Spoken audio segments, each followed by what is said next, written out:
আসসালামু আলাইকুম রহমতুল্লাহ। প্রিয় বায়ু বোনেরা, আজ আমি আপনাদের সামনে এমন একটি বিষয় নিয়ে কথা বলতে চাই যেটা আমাদের সবার জীবনের সাথে গভীরভাবে জড়িত, কিন্তু আমরা অনেক সময় এই বিষয়টি গুরুত্ব বুঝি না। প্রিয় বায়ু বোনেরা, একবার চোখ বন্ধ করে একটু ভাবুন তো, আপনি যখন পৃথিবীতে এসেছিলেন তখন আপনি কিছুই পারতেন না। আপনি কথা বলতে পারতেন না, হাঁটতে পারতেন না, নিজের জন্য কিছু করতে পারতেন না। কিন্তু তখন একজন মানুষ ছিলেন যিনি আপনার জন্য নিজের সব কিছু বিলিয়ে দিয়েছেন। তিনি আপনার মা। তিনি রাত জেগে আপনাকে ঘুম পাড়িয়েছেন, নিজে না খেয়ে আপনাকে খাওয়াইছেন। আপনার সামান্য কষ্ট অস্থির হয়ে গিয়েছিলেন। আপনার অসুস্থতা নিজের ঘুম খাওয়া ভুলে গিয়েছিলেন। আল্লাহ তাআলা কোরআনে বলেন, তার মা তাকে কষ্টের উপর কষ্ট সহ্য করে গর্ভে ধারণ করেছে এবং দুধ পান করিয়েছে। এই আয়াতটি শুধু একটি আয়াত নয়, এটি হলো মায়ের জীবনের পূর্ণ ইতিহাস। আল্লাহ তাআলা আরও বলেন, তোমার রব আদেশ দিয়েছেন যে তোমরা তার ইবাদত ছাড়া অন্য কারো ইবাদত করো না এবং পিতামাতার সাথে উত্তম আচরণ করো। অর্থাৎ আল্লাহর ইবাদত পরেই সবচেয়ে গুরুত্বপূর্ণ বিষয় হলো মা বাবার সাথে সুন্দর আচরণ করা। এক সাহাবী রাসূলুল্লাহ সাল্লাল্লাহু আলাইহি ওয়াসাল্লামকে জিজ্ঞেস করলেন, ইয়া রাসূলুল্লাহ, আমার সবচেয়ে বেশি সদ্ব্যবহারের হকদার কে? রাসূল সাল্লাল্লাহু আলাইহি ওয়াসাল্লাম বললেন, তোমার মা।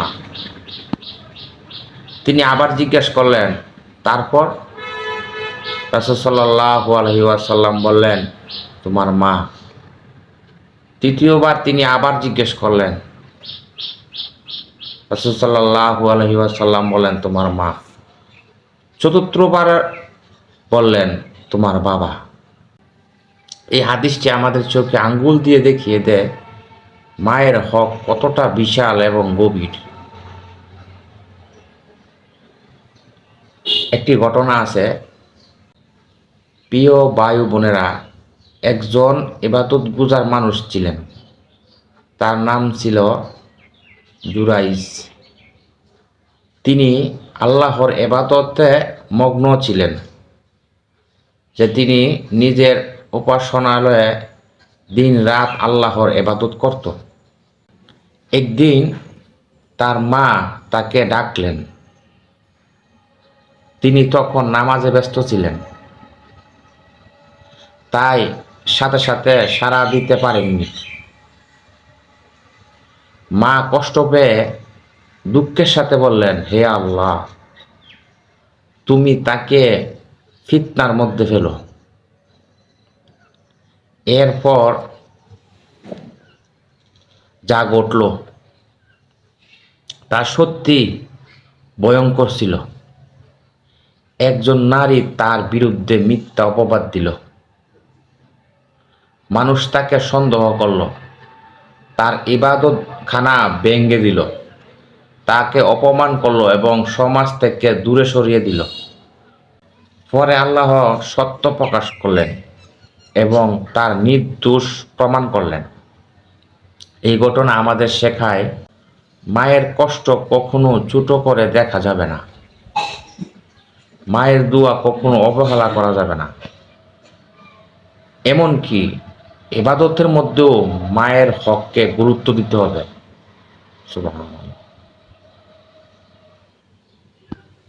রাসূলুল্লাহ সাল্লাল্লাহু আলাইহি ওয়াসাল্লাম বলেছেন, দুইজন কবরবাসীকে শাস্তি দেওয়া হচ্ছে। একজন পবিত্রতা ব্যাপারে অসতর্ক ছিল আর অন্যজন মানুষের মধ্যে চুগলগুড়ি করত। প্রিয় ভাই বোনেরা, যদি ছোট ছোট গুনাহের কারণে কবরের শাস্তি হয়, তাহলে ভাবুন মায়ের অবাধ্যতা কত বড় গুনাহ হতে পারে। রাসূলুল্লাহ সাল্লাল্লাহু আলাইহি ওয়াসাল্লাম বলেছেন, মজলুমের দোয়া আল্লাহর কাছে পর্দাহীনভাবে পৌঁছে যায়। মা যদি কষ্ট পান, তার চোখের পানি যদি পড়ে যায়, তার হৃদয়ে যদি ভেঙে যায়, তাহলে সেই দোয়া বা বদদুয়া আল্লাহর কাছে পৌঁছাতে সময় লাগে না। প্রিয় ভাই বোনেরা, সবচেয়ে কষ্টের কথা হলো মা একবার হারিয়ে গেলে আর ফিরে আসে না। তার কণ্ঠ আর কখনো শোনা যায় না। তার দোয়া পাওয়ার সুযোগ আর থাকে না। যেদিন মা নেই সেদিন ঘরটা শুধু ফাঁকা হয় না, হৃদয়টা ভেঙে যায়। মায়ের খেদমত কোনো বড় কাজ নয়, বরং ছোট ছোট ভালো আচরণই মায়ের খেদমত করা যায়। মায়ের সাথে নরমভাবে কথা বলা, তার কষ্ট বোঝা, তার প্রয়োজন পূরণ করা, তাকে সম্মান করা, তার জন্য আল্লাহর কাছে দোয়া করা, এই ছোট কাজগুলোই জান্নাতের পথ খুলে দেয়। আল্লাহ তাআলা আমাদের সবাইকে মায়ের মর্যাদা বোঝার তৌফিক দান করুন। যাদের মা জীবিত আছে তাদেরকে সুস্থ ও সন্তুষ্ট রাখুন, আর যাদের মা দুনিয়া থেকে চলে গেছেন তাদের কবরকে জান্নাতের বাগান বানিয়ে দিন। আমিন। আসসালামু আলাইকুম ওয়া রাহমাতুল্লাহ।